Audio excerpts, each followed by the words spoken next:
The cars making their way down Hangar Straight at the moment. The grid has lined up like this. Front row, just do it by numbers, 1 and 8. Second row, 60 and 71, 60 and 71. The third row, 2 and 88. The fourth row, 34 and 29. The fifth row, number 171 and number 21. One car's spun off there, that's number 112 by the looks of things, which is Ross Hyatt. Oh dear, oh dear, oh dear, Ross. You shouldn't be doing things like that as a BRDC member. 171 and 21 on row 5. Row 6, numbers 3 and 59. Row 7 is 196 and 4. Row 8 is 35 and 24.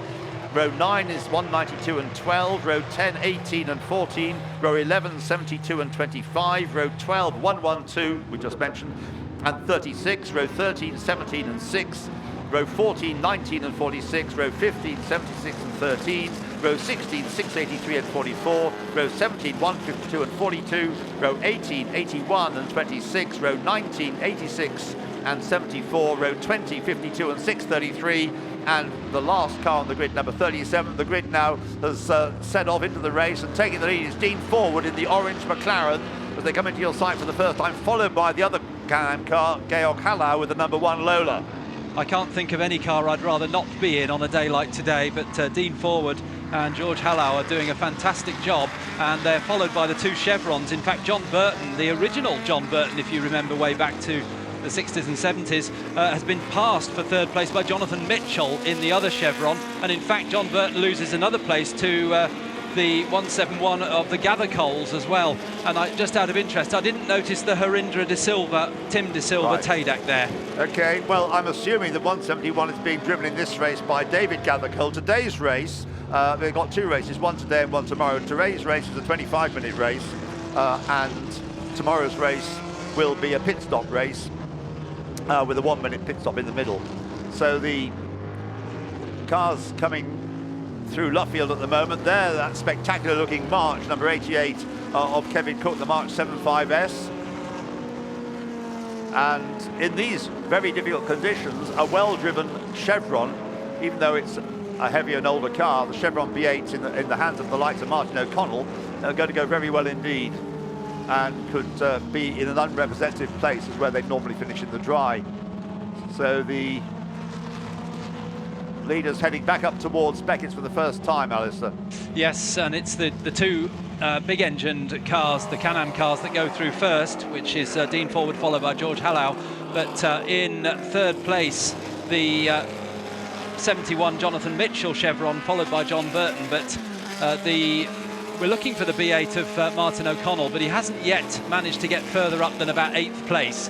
But it's certainly one to watch, as is the other Chevron B8 of Lockie and Thomas. Andrew. Yes, that mighty McLaren M8F Can-Am car driven by Dean Forward. He's from Barnsley, of all places. What do you mean, of all places? Michael Parkinson comes from Barnsley. Exactly, yeah. No, Michael Parkinson worked for the Barnsley Chronicle, didn't he? Yes, as he keeps on telling us.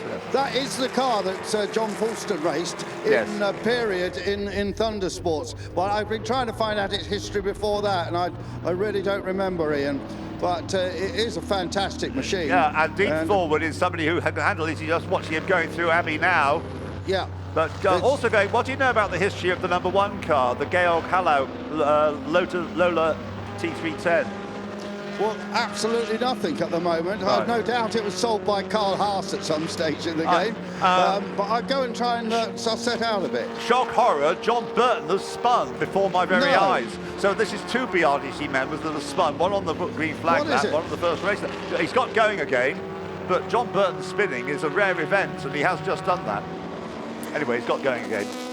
John Burton in the number 60 Chevron B26. So just to give you a rundown of the order, Dean Forward leading from Georg Hallau in the 2 Can-Am cars. Then in third place, David Gathercole in the, it has to be him, the car that he'll be showing tomorrow with Lorraine Gathercole, the Lola T212. David, very, very quick driver. In fourth place is Jonathan Mitchell's Chevron. In fifth place, John Burton over the line, but of course he's dropped several places further back than that now. In sixth place is number 29. I reckon that's being driven by Mark Richardson. Behind Mark Richardson is number 59. We don't know which BB is in the car today, whether it's Robert or Josh BB, but anyway, it's the BB car then in seventh place. In eighth place is Martin O'Connell in the number 4 Chevron B8. That'll climb further places up, I would imagine, in Martin's hands. And also going well in these conditions, number 192, which I think will be driven by Julian Thomas today. As I say, it's a two-driver race tomorrow, but not today. So the cars then, led by the mighty orange McLaren, with the Lola, the more modern Lola, might begin to catch. Just passing you, Alistair. I think you've got the third place car with you now. Yes, they've gone through Beckett's. We've got the next batch of cars coming through, which is led now by the BB T70. It's got ahead, I think, of the Maynard Richardson number 29, and then it's the O'Connell and then Thomas B8s in 8th and 9th places. Going very well in 10th is Rob Hall in the Shrike, first of the Sports 2000 cars. That's a very impressive place to be, yes, Rob Hall. I haven't had a list of drivers for this race, Alistair. I don't know whether you have a helper who could take time out at some point to get us the details about this. I know it's not going to be possible before the end of this race, however, but we don't, and the time machine doesn't tell us either. Anyway, Dean Forward through for the second time, leading by 4.5 seconds from Georg Hallau in the Lola. So despite the tricky conditions, the powerful cars are prevailing at the moment. And in third place, David Gathercole in the little Lola T212, number 171. Not an original car, that's a reproduction, recent times, a continuation car so-called. Jonathan Mitchell going nice in the Chevron B19 in fourth place. Andrew from the pits. Yeah, that Lola was the last Can-Am car that Lola ever built, actually, the T310 design, raced by David Hobbs, who, of course, was here with us last year. Yeah. And he raced it at Elkhart Lake and rode Atlanta with Ohio. The car was quite underfunded and underdeveloped. I know when I gave David Hobbs' book, he didn't have a nice thing to say about it, to be honest. Right. Well, this one actually seems... And also, because this is the Porsches that all come online in the Can-Am series then, so it didn't stand much of a chance. And they say, Ian, that it was. I always thought the March was the widest Can-Am car ever built, but apparently that Lola 310 is the widest racing car that's ever been built. Well, I must say, now you say that, looking at it on the grid as they got coming up towards me for the first time, it does look very wide, and I was wondering about how wide it was compared with other cars. I mean, the McLaren's a pretty wide car as well, but that Lola certainly is a wide car. We've got other Lolas in the race, and one that's going well, which makes me think that it's Josh Beebe driving it. It's the number 59 Lola T70 Mark III BGT, which is rising up the order and is now in 5th place. The Lola, and is closing in on Jonathan Mitchell. In fact, Alistair may tell us he's already got ahead of Jonathan Mitchell. He has indeed, yes. Yeah. He's up to 4th place, so he's now got David Gathercole to look ahead to. We're now in that situation where, because we've not been told who's driving it, we're kind of having to speculate. And Josh's dad isn't that slow, Robert Beebe, so it could be father, but I think it's going to be Josh who's driving the car. I hope we don't find egg on our face at the end when it turns out to be father driving the car. But we'll plump, I think, for Josh Beebe driving it. Andrew may have a chance of finding out from the pit, but of course it's not a pit stop race, this, unlike tomorrow's race, so they won't be having to change drivers.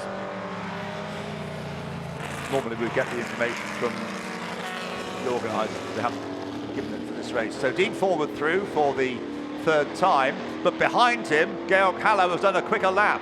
So here comes this, must be scooping up all large amounts of water on that very wide front bodywork, and the gap is down to 3 seconds and a new fastest lap to Hallau. He's not raced anything like as much as Dean Forward around Silverstone. But they're back with you now, Alistair. They are, yes, both tippy-toeing through from Village to the loop, and last time through, Dean Forward just breathed on the throttle and he got a big slide on, and the same thing now, it's fishtailing as he comes out of the loop. Lots of steering input, but Georg Hallau is closing up, as you say, as they go under the bridge. And Martin O'Connell is closing up on Jonathan Mitchell for 5th place. So Martin O'Connell in the Chevron B8, which has absolutely no right to be this far up the order. In the dry, it wouldn't be anywhere like this, but look at him. Yes, he got through going into Village. Watch Martin O'Connell win a race outright in this very car at the Spa Classic last year in very similar conditions against a similar sort of field of T70s and so on. Yeah, T70's okay, but Can-Am cars? Yeah, it's a little bit harder. Yeah. Whether he's going to get them, anyway, his sights are now set on the big Lola of, we think, Josh Beebe. And then up the road further is the David Gathercole Lola number 171. I can't see him actually catching either of the Can-Am cars, but you never know the way he's going. That's Jonathan Mitchell on screen in the red Chevron B19. There is Dean Forward.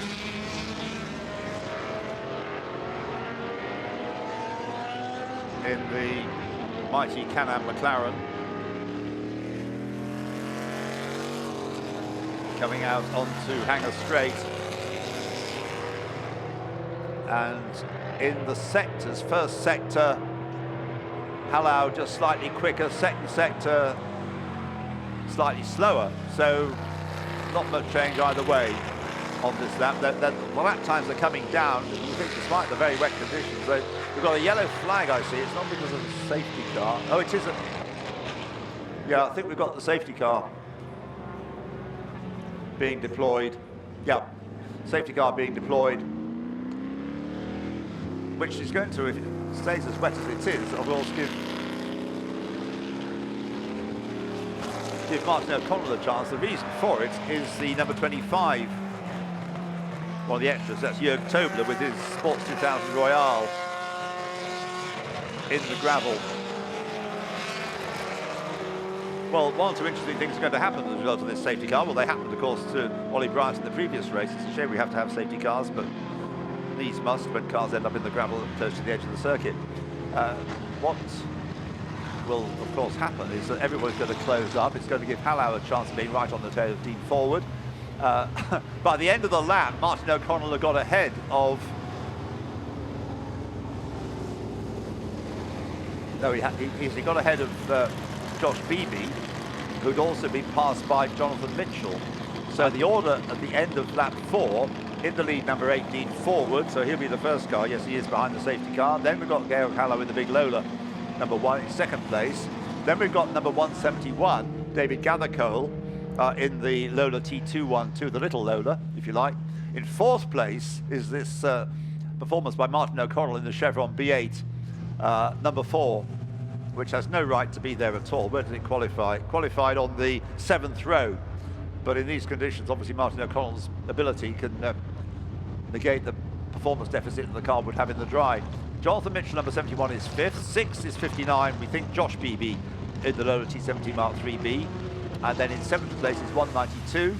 And again, you don't know who's driving the car, but it could be Julian Thomas. It looks like Julian's helmet. Right, thank you, Alistair. So that's 192, Julian Thomas. In 8th place, 29. Which could be either Mark Richardson or Julian Maynard, who was brought in as a second driver for that car. But again, we don't know, not being told who's driving it. And then behind that, in 9th place is 35, Robert Hall's Shrike in the leading Sports 2000 car, which I just mentioned. And in 10th place, number 88, is Kevin Cook with his March 75S 2-litre sports prototype. John Burton, after his spin, has clawed his way back up into 11th place in the number 60 Chevron B26, and in 12th place, number 18, another two-driver car without us knowing who the driver it is, either Mark Dwyer or Jamie Brayshaw, both of whom are quick, so it's going to be impossible until we see them out of the car to tell who's driving that car. So the car in the gravel shouldn't take too long. They're Sports 2000 car, so it's not too heavy. Once the marshals can go to it, and but maybe the gravel's done the job too well. It'll be needing of a tow out of it, so we'll have a couple of laps of safety car, I'm afraid, in what is meant to be a 25-minute race. Tomorrow's race is 40 minutes and does have a pit stop. So the safety car leads them round, Dean Forward in this. Oh, it's coming in at the end of this lap, good news. It's not far off the end of the lap either, it's just coming into Stoke Corner now. So the racing will resume with various possibilities. Georg Hallau will be keen of somehow challenging Dean Forward, having been outstarted by him first time around at the original start of the race. And then Martin O'Connell will have designs on passing David Gathercole. Both of them quick drivers. David Gathercole is quick. Jonathan Mitchell has taken to racing this Chevron B19, which hasn't raced that much, but he's been driving it very, very well this year in these races. former catering racer. So here we go, racing again, and you can hardly see the second place Lola in the spray. Though Dean Forward leads through Abbey. No change in the order behind at Abbey. Got another chevron going nicely though, that's the Julian Thomas Callum Lockie car. We think Julian Thomas in the car, number 192 in 7th place. And they're back with you, Alistair. Yes, and already Martin O'Connell has designs on 3rd place from David Gathercole, but I think Gathercole, as long as he keeps it together, should get out of Aintree first. Yes, he does, so he stays in 3rd place. Martin O'Connell right behind in 4th. So I'd put some money on Martin O'Connell having a go down into Brooklands. Okay, right, well, we've got Spray heading towards Brooklands at the moment on the screen. Martin looks for the inside line, but wasn't close enough, so David Gathercole still in 3rd place in the Lola T212 replica through Luffield. And I see that Josh Beebe is ahead of Jonathan Mitchell. So through Woodcote. Where's Martin going to make his move? He's just as quick as David Gathercole through Woodcote. And as they head past the Heritage Pits and towards Copse Corner, David Gathercole has the power to stay ahead and the handling to stay ahead through the corner as well. But they're both, I think Josh Beebe now going better than he was perhaps just before the safety car. So Josh Beebe in the Lola T70 is mixing it as well, Alistair. Yes, Josh Beebe gets past Martin O'Connell coming through Maggots Corner into Beckett's and moves himself up into that 4th place. But Martin tries to get back through the last element of Beckett's, goes on the inside, but there isn't room there. Josh Beebe stays ahead, and he now sets off after David Gathercole for that 3rd place. Beebe actually must have spun at Stowe or maybe Club out of your sight just before the safety car, because he lost 2 places between here and you. Okay, so he's really getting back to where he was anyway, but he's got ahead of David Gathercole, who came back at him going into Stowe Corner, but not successfully. So the big Lola leads the little Lola, which is an easy thing to say, and into Club they go.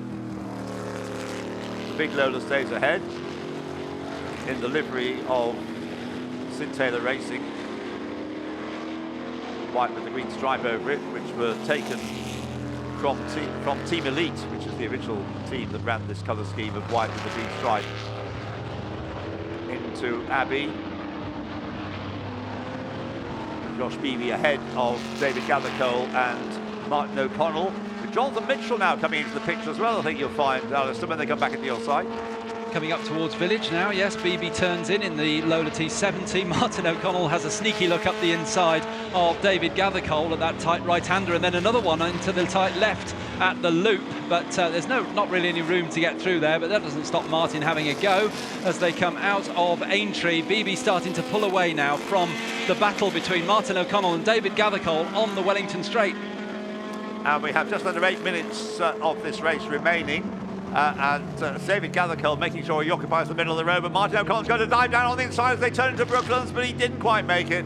And so David Gathercole still just holding off Martin O'Connell as they come out of Brooklands into Luffield. Now Martin going round the outside, sticks with him on the outside, and then cuts across to the inside, the cut back, and he gets level as they go into Woodcote Corner, but he can't quite get level. And so the Lola still leads the Chevron. But the normal sort of competition for this Lola would have been the Chevron B16, the later Chevron, not the B8. The B8 is an earlier car from 1967-68.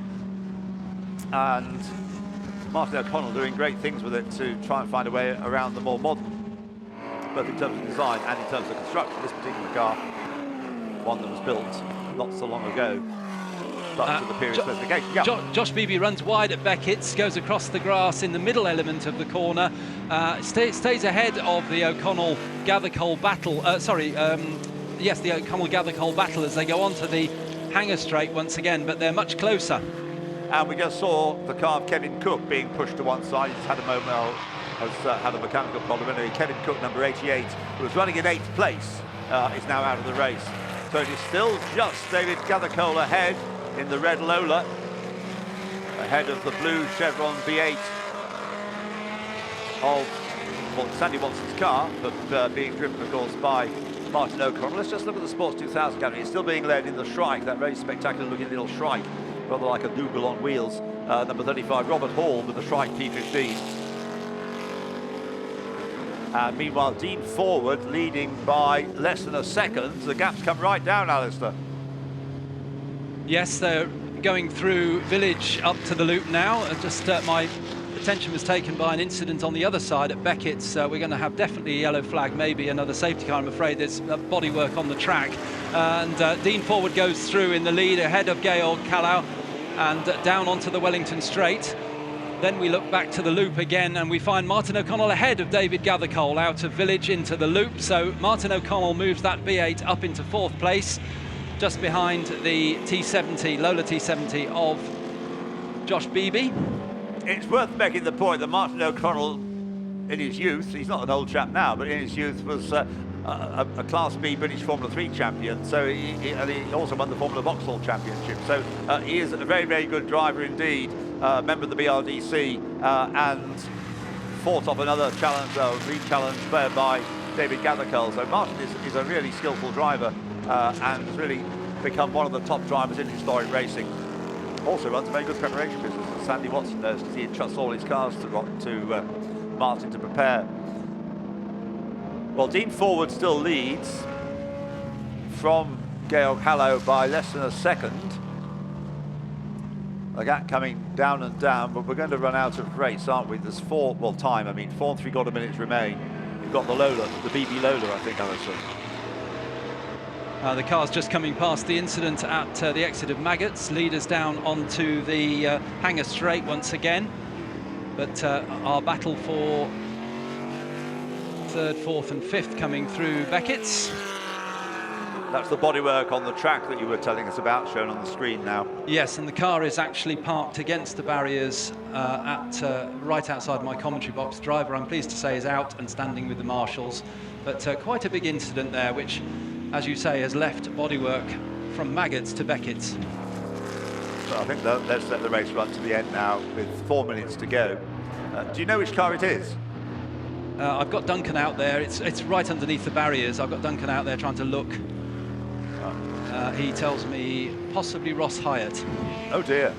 Fortec Motorsports racing suit. Would that be Ross? Could be. Yeah. Yeah.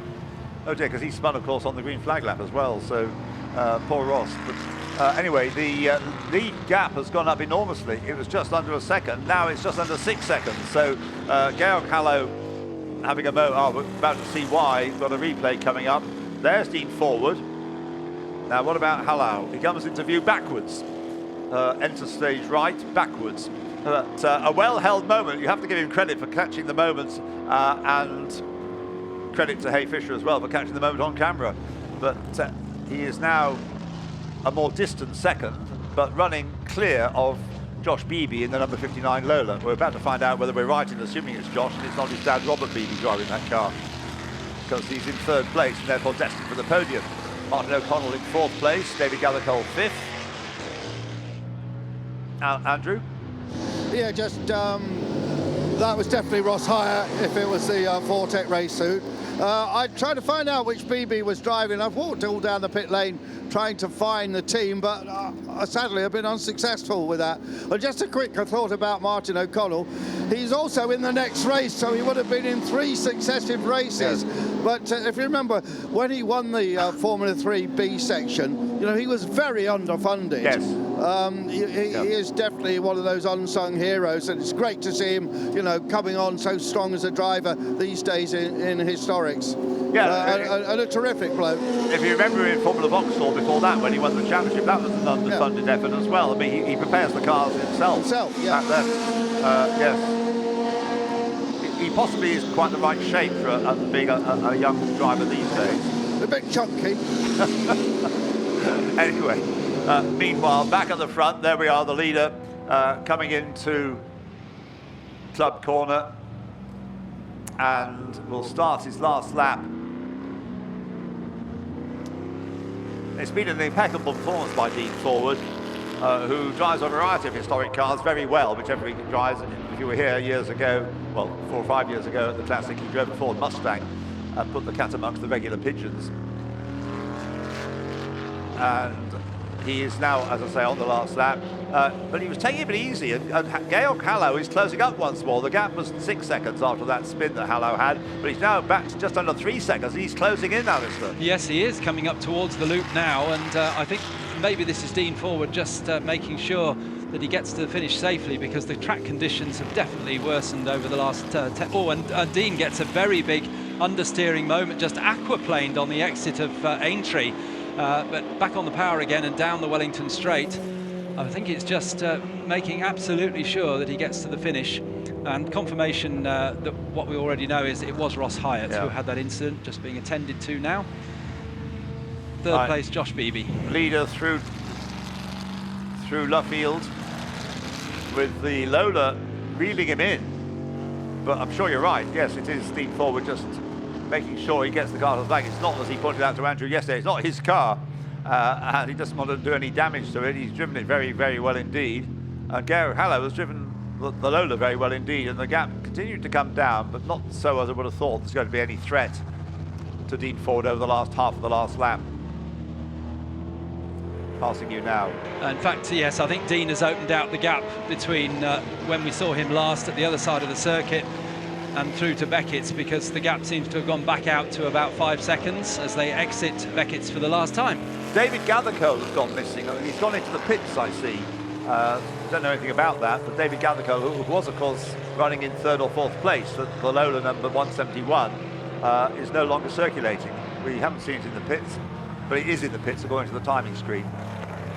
So that has elevated the other Chevron V8, the quick one of Julian Thomas, we think, number 192 to 5th place, and 6th is the number 29 car of Mark Richardson, or maybe Julian Maynard, but probably Mark Richardson, number 29 in 6th place. Andrew, as the leader takes the flag. The pit lane is completely clear, Ian, so I don't know where he's gone. Okay, thanks, Andrew. Right, the checker flag goes out to Dean Forward. It's been an impeccable performance in very tricky conditions with all that power to the right foot. 8.8 litres of Chevrolet power. 8 litres in his case, not the full 8.8 that the March 717 had, which we haven't really seen much of in this race. There in 3rd place is the number 59 Lola T70 Mark III BGT, with, we think, Josh Beebe, but we'll find out when it comes to the podium whether it's Josh or his dad. So the first 3 through, Dean Forward, Georg Hallau and Josh Beebe. And then in 4th place, it will be the redoubtable Martin O'Connell in the Chevron V8 BMW, obviously winning his class SP1. And behind him will be, we think, in the number 192 Chevron V8, Julian Thomas. Behind him in 6th place, winning the Sports 2000 class SP20, number 35, Robert Hall. Very impressive performance that in the Shrike by Robert Hall to take 6th place. John Burton, obviously not enjoying the conditions after that spin, in the end finishes in 7th place. Number 60, John Burton takes 7th. In 8th place, Mark Richardson. So John got ahead of the number 29 Lola on the last lap to finish in 8th place, in 7th place. In 8th place, Mark Richardson. In 9th place, Tom Stoughton, number 76, with his Lola T492, which I think is the second of the Sports 2000 finishers. Yes, it is. And in 10th place, number 196, John Spears, who was out in the earlier race in Mr. Jaguar, and now in his recently acquired, like yesterday or a few days ago, McLaren Elba M1B, obviously enjoying it and finishing in 10th place despite the difficult conditions. First of the weekend's 2 HSCC Thundersports races have taken place. There you can see the result on the screen. First, Dean Forward in the McLaren M8F, number 8. Second, Georg Hallau with the Lola T310, number 1. Third, Josh Beebe, shown on the screen as the driver, well, fair enough, number 59, the Lola T70. In 4th place, alternative drivers here, but I think it must have been Sandy Watson, obviously, Martin O'Connell, obviously not Sandy Watson, in the Chevron number 4 in 4th place. In 5th place, we think Julian Thomas, number 192. In 6th place, Robert Hall, number 35. In 7th place, John Burton, number 60. In 8th place, we think Mark Richardson, number 29. 9th, number 76, Tom Stoughton. And 10th is number 196, John Spears in the McLaren. Alan, for the podium. And so the podium presentation for race 3 of the weekend, the HSCC Thundersports Sprint, and just the top 3 drivers onto our podium. Let's get the drivers onto the podium in reverse order. In third place, it was Dad at the wheel, number 59, Robert Beebe. Well done, Dad. Congratulations, Robert. Over to the far end he goes, onto the third step of the podium. In second place, number 1, Jorg Hallau. Congratulations. Onto the second step of the podium he will go, and then onto the top step of the rostrum, number 8, Dean Ford. Well done, Dean. Many congratulations. He'll take the top step of the podium, and then Steph Crouch, representing the HSCC, will make the presentation. First of all, to Robert Beebe at the far end of the podium, getting congratulated by the other 2 drivers on the podium, and then to Jorg Hallau on the second step of the podium, and then an immaculate performance by our race winner. Dean Ford takes the huge silver trophy for being the winner of race 3 of the weekend, the HSCC Thundersports Sprint. All 3 drivers now can share the top step of the podium and pose for the cameras, and there are many, including the television cameras, of course. And now the pictures are complete. Let's see if I can have a chat to our race winner. Pop down and have a chat to me, Dean, because in very tricky conditions, fending off the water was the name of the game today, Dean. Yeah, I think it was very, very wet. It was almost on the verge of should we really do it, but you just drive with sense, don't you? So it was good, really good, yeah. It was incredible to watch, because the visibility, if you had anyone in front of you, was down to 0 in some places. When I came across some back markers, it was 0, and you're just hoping that they've seen you and you've seen them. But hey, same for everybody, wasn't it? The other thing, Dean, is that everybody is learning the resurfaced circuit in different conditions this weekend. Yes, and that's the first time I've ever driven that car in the wet. So I don't think the surface matters. Well, that's a warning for everybody else, isn't it, Dean? Many congratulations. He takes our win. Dean Ford in car number 8 wins our 3rd race of the weekend for the Silverstone Classic, the HSCC Thundersports Sprint.